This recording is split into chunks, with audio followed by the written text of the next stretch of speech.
Ibu bapak, saudara-saudari dan adik-adik yang terkasih, dalam bacaan Injil pada hari ini dari Yohanes 14 ayat 27 sampai 31, Yesus memberikan suatu perkataan yang menarik, yaitu adalah damai sejahtera kutinggalkan bagimu.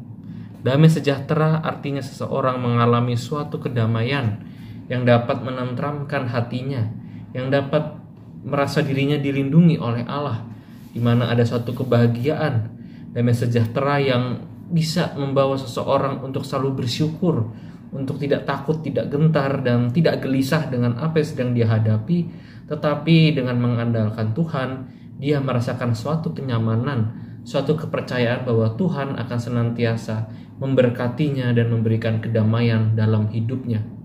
Itulah sebetulnya yang Yesus berikan kepada para rasul, damai sejahtera. Bagaimana ketika mereka akan berkarya untuk melanjutkan karya Yesus, mereka akan mendapatkan suatu kedamaian sejahtera. Tentu damai sejahtera yang dimaksud bukan kedamaian dalam hidup di dunia. Sudah terbukti bahwa mereka mati dibunuh karena ingin mempertahankan iman dan rela berkorban demi Kristus. Tetapi kedamaian batin, kedamaian akan keselamatan di surga, itulah yang mereka dapatkan ketika akhirnya mereka harus mengalami suatu penderitaan dan suatu pengorbanan dalam kisah-kisah yang mengenaskan dalam pembunuhan mereka. Maka sebetulnya juga kita diajak melihat apakah diri kita ini sudah menjadi pribadi yang damai, pribadi yang tentu merasa bersyukur dan tetap mengandalkan Tuhan. Karena apa? Kita tahu bahwa situasi dunia tidak selamanya membuat kita aman.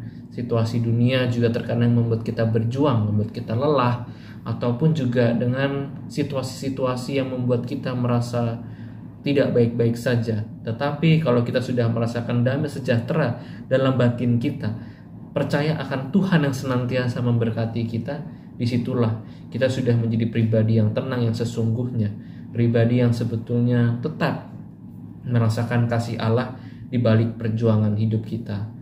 Maka sebetulnya kalau sudah kita merasakan damai sejahtera dalam diri kita, maka marilah kita juga menjadi pribadi yang pembawa damai, pribadi yang bisa memberikan kesegaran bagi orang lain dengan sikap kerendahan hati kita, dan juga sikap di mana kita mau menunjukkan bahwa kita benar-benar anak Tuhan, di mana kita nantinya bisa menjadi pribadi yang mau membawa damai sejahtera bagi sesama.